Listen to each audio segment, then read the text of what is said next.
সরকারের পক্ষ থেকে চেষ্টা করা হচ্ছে কিভাবে সারা দেশে দাঙ্গা লাগিয়ে তাদের মৌসুমী পাট্টাটা বজায় রাখা যায়। সেই কারণে দেখছেন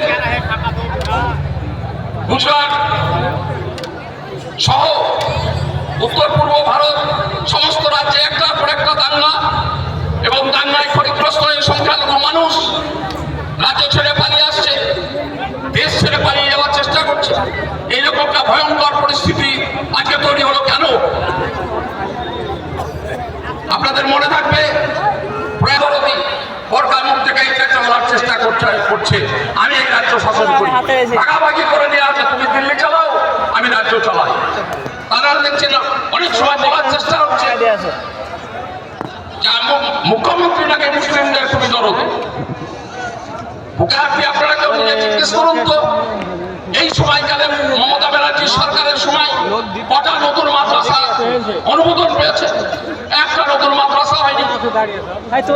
মাদ্রাসার শিক্ষকরা দিনের পর দিন কলকাতা রাজপথে ধর্ণা দিচ্ছে মাদ্রাসা অনুমোদনের জন্য, মাদ্রাসা শিক্ষক নিয়োগ করার জন্য। নিয়োগ তো হচ্ছে না।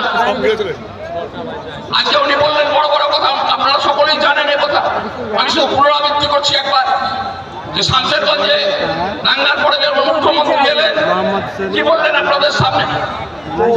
তখন গোটা দেশে ওয়াকফ নিয়ে আন্দোলন চলছে দুর্বার গতিতে, গোটা দেশ জুড়ে গোটা রাজ্য জুড়ে ওয়াকফ সম্পত্তি বেহাত হয়ে যাবে, এই নিয়ে আশঙ্কায় সংখ্যালঘু মানুষ যখন ব্যতিগ্রস্ত।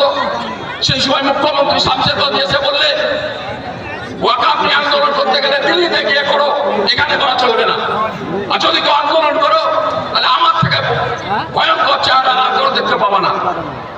সেদিন আমরা অনেকেই মনে করেছিলাম হয়তো মুখ্যমন্ত্রীর সদিচ্ছা আছে।